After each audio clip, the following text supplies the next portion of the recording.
Hello, everyone, and welcome to Go Ahead Tell Me. My name is Carly, and today I'm joined by award-winning filmmaker Gabriela Garcia Medina.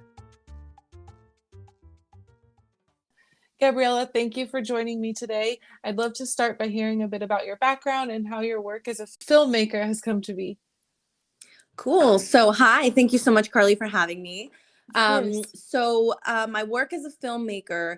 I've always been an artist. I've always been a creative. At UCLA, I majored in theater, and I was one of very few people of color in the program. I was one of maybe two Latinos, and there were maybe a total of four people of color in a 65-person program. I felt very alienated while I was at UCLA. And I realized that I needed to bring some substance to my work. And so I double minored in Chicano studies and African American studies while I was at UCLA. So that was a great decision that I made for my career. It infused my art with a social purpose and a message, and it allowed me to surround myself with people that looked like me and that really inspired me in my work. After graduating from UCLA, I had developed a one-woman spoken word show. So I was doing like spoken word poetry, and it became the best-selling act in the United States. So then that became my career for about 10 years. And I was just getting invited to universities and colleges all over the country, some international shows as well. And then, when I turned 30, I was like, shoot, like I love this spoken word life, but I've always loved the theater. I've always loved movies. I need to go back to that. And so I went to Cal Arts and I pursued film. And then I've been making films ever since. I've been writing scripts, I've been directing, and I've been fortunate that, all my three films have gotten distribution with HBO and have won awards. And I feel like I'm doing exactly what I'm supposed to be doing in my life right now. That's amazing. Yeah, I saw something about the spoken word and how much like you like toured and were with like opened for Kamala Harris or did a I did. presentation with My her. God, that was like amazing. I bet that's incredible. Yeah. Um, Actually, I haven't completely retired from spoken word because oh, it's nice. good money and it pays the bills. So I actually have a show on Tuesday in Texas. So I still do it every once in a while, but my main focus and my life's purpose is to tell beautiful visual cinematic stories. That's incredible. That's awesome that you're still doing both. Do you find like a connection between the two at all? Like, do you find an overlap in those like creative processes? So to be honest, I am finding it now because I was doing spoken word for so long.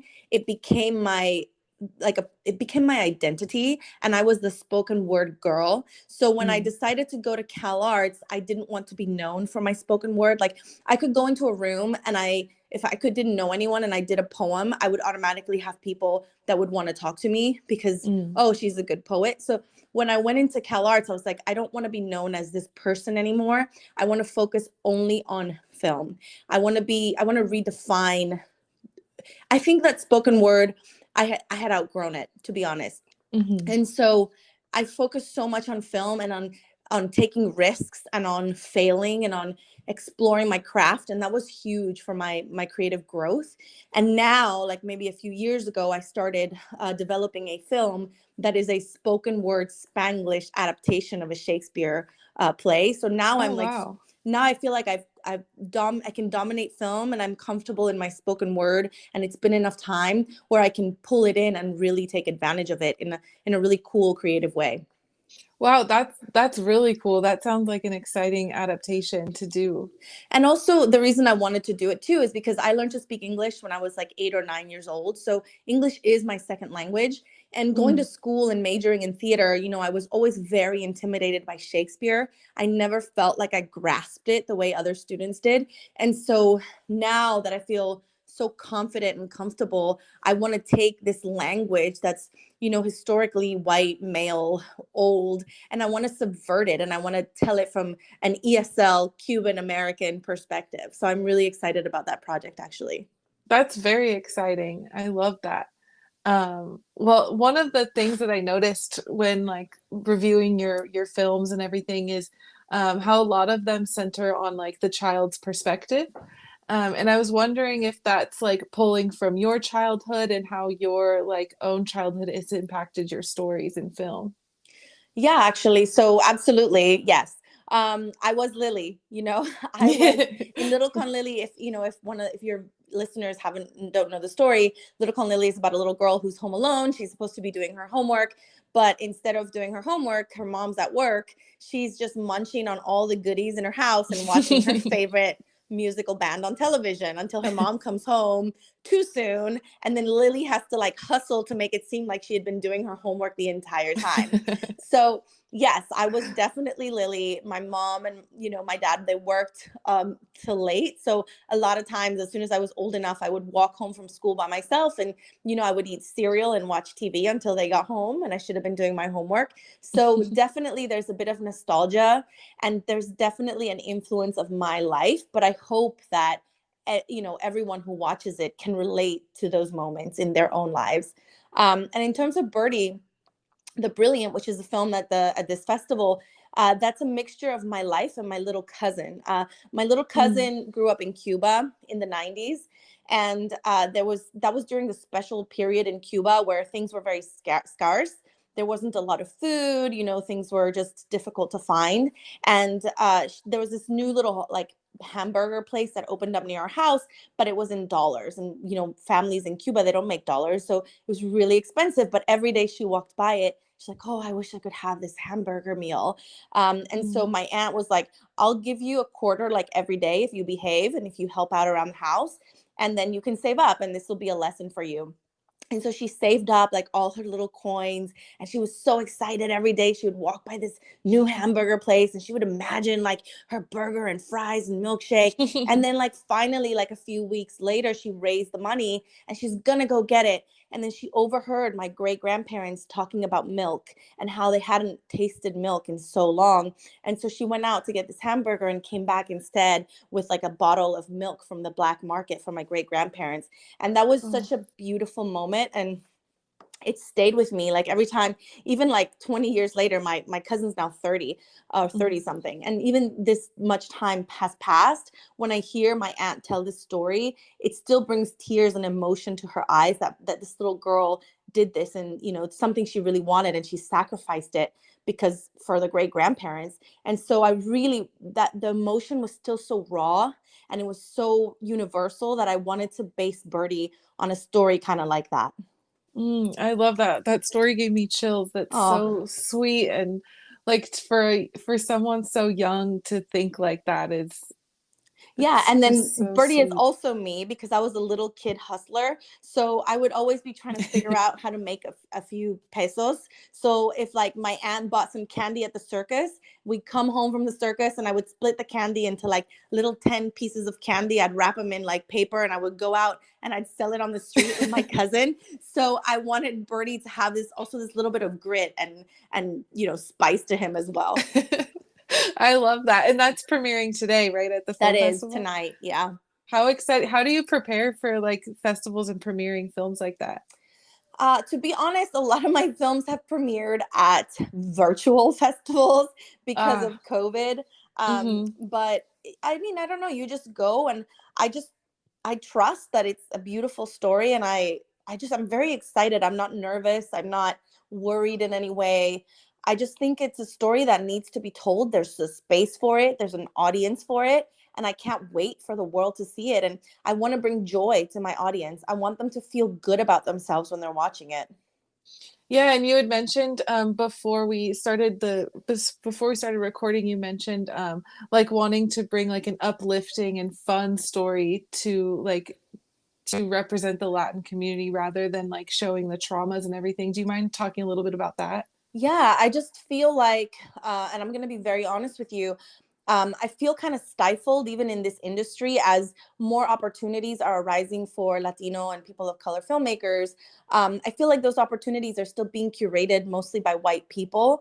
And those curators, they want this like almost trauma porn or these stories of Hmm. struggle, or even like these films like Coda, or these films about like, the disability of this person, or the brownness of this Latino and that their struggle. And while there's absolutely room and space for those stories to be told, I don't want to feel limited to that.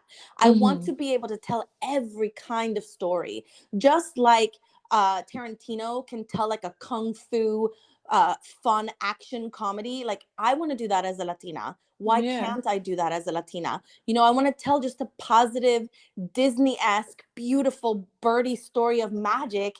And I want to, that's revolutionary in itself. The Hmm. fact that it doesn't deal with the trauma or the harshness, or, the hustle that we had to go through, that the fact that it can just be uplifting and positive, that is revolutionary within itself. Because I do feel like, as much as we are making strides to be able to tell every kind of story, and as much as our voices are starting to be, the industry is starting to realize the importance of our stories and our presence in this industry, it's still kind of limited to what like, we're not even allowed to tell comedies sometimes. Right. Why not?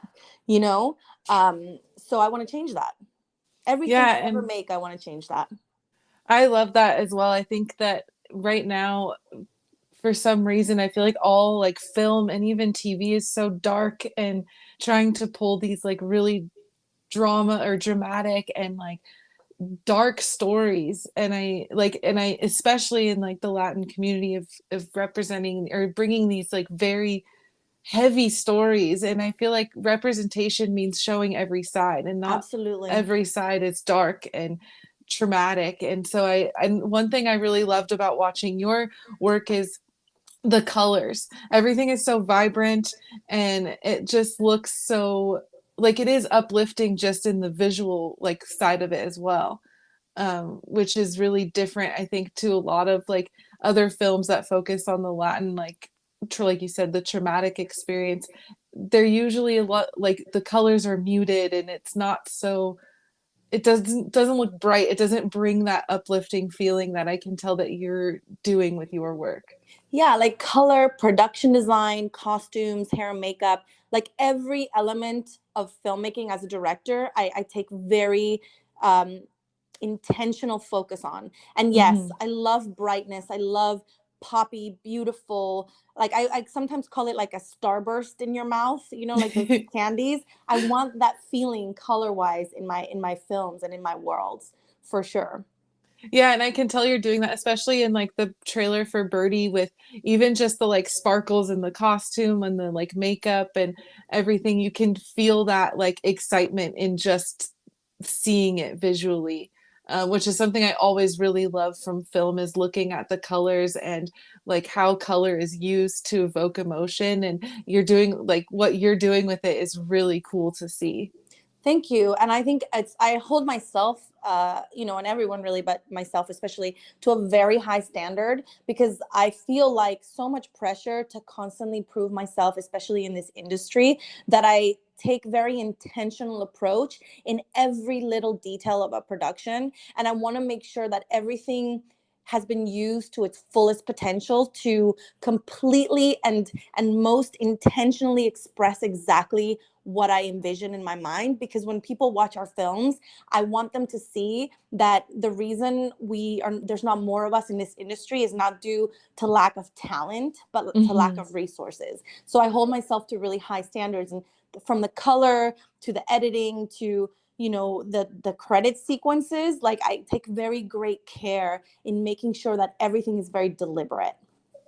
Yeah, and I actually wanted to ask you about the credit sequence in the Lilycon movie or film. The credit sequence is on like different objects, right? It is, yeah. Do you mind talking a little bit about that and what the like story behind that is? Yeah, I have big ideas, and don't I think I can make anything happen, even when it's really difficult. And we had 2 days to shoot Lily, and I came up with this really good idea. I'm like, I don't want to have generic credits. I want to have these objects from the film and from the set to be to use them as the credits in Lily, because it'd be really fun and it'd be kind of cheeky. But everyone was like, "You don't have time. You can't do it." And I was like, "No, no, no. I'm gonna do this." And so during during Lily the last day, we were running out of time because the little girl could only be there for a specific amount of time, and Hmm. so I ended up like having another friend come in as a second camera person. And while we were shooting one scene, I was using my own hands as if I was Lily to move certain things, or I was using hands of like other crew members to help execute this at the same time as we were shooting the film, because I really didn't want to give up this creative idea, because it's part of the film. It adds to the charm and it makes you want to watch it all the way through. And in a way, honestly, it's also to honor. It's for me. And if you watch all my credit sequences in 90 Day Plan and Birdie, they're all like this. They're all creative. They're very different than Lily, but they're all creatively thought out for you to want to watch it and enjoy it. Mm. And yeah, I just want to honor like my cast and crew. And so I felt like doing something special and making people want to stay to watch the credits would be a really nice way to honor the hard work of, I would call them my friends at this point, who have donated or worked for very little money to help me execute my vision. Hmm. And to spend that time to show their name in that film and like honor their work is really cool. In a way that's more just like the scrolling basic thing that you have to add at the end of a movie. Right, yeah, and it's such a like small part, but it does have such an impact on how you feel when the movie closes. Like you still want to sit there and you want to watch it because so I studied film in school as well, and one of the things I remember was every teacher I had, when you finished a film, you sat there and you watched all of the credits. Right, because And you want to like do that out of respect. yeah, exactly. And so many people finish watching a movie and they turn it off as soon as the credits start rolling. And I think that that's such a great way of making people want to see it so that they're seeing those names and they are honoring the work that went into it. Thank So you. I think that's really cool, and I wish more filmmakers would do that because it really is. It ends the movie on such a like special note and is memorable. So in the 90 Day Plan, which is a film I made after Lily, it's all about this young woman who makes a plan to rob a bank, and she's got this planner, and inside her planner is like her 90-day plan of how she's going to execute this. And in the credits, I use the planner as the way to show creatively the credits. And in Birdie, I tried to do a stop motion sequence for the credits that I personally did myself, and I have no experience doing stop motion, and it was terrible. And so I was like, shoot, I need to come up with like another idea, because I can't just have these scrolling credits. And so I had this idea of, because Birdie is present day, but it skews in like this 1970s like world of color and tone. And so I was like, oh, what if it's like a 70s style animation?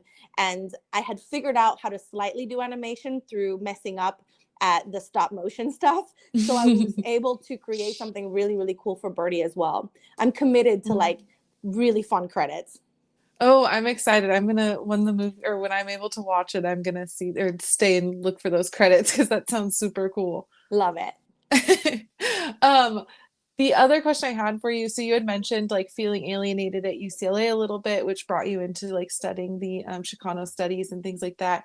One thing that we like our podcast aims to do is to kind of talk about people who have overcome like feeling any kind of struggle or like struggling mentally in any way to get through and still find success and well-being in themselves. Mm-hmm. So I wanted to ask if you have any experience with that and if you have any like what do you do to overcome when you feel that way and still chase the success that you're after?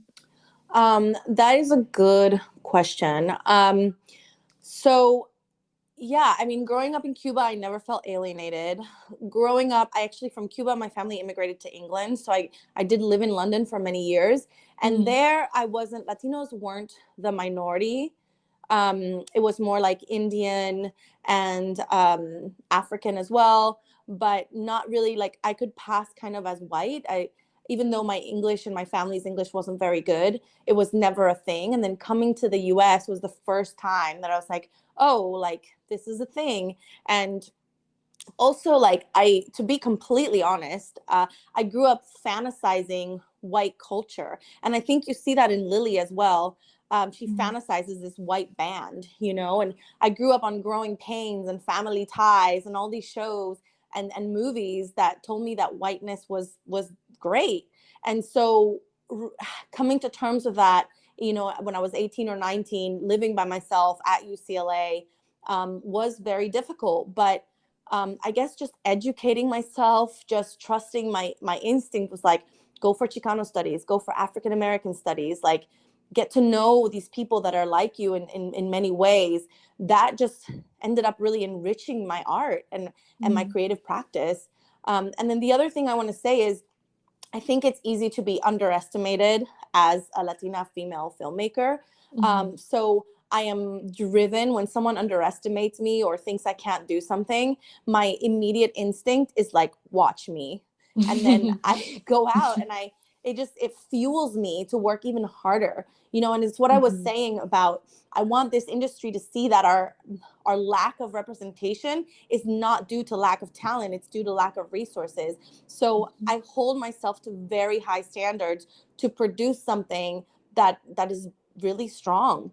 That's the best way I can say how I overcome. I just No, I love that. apply wholeheartedly into my work, and I trust that my creativity is there for a reason, and that I have a purpose, and I go for it.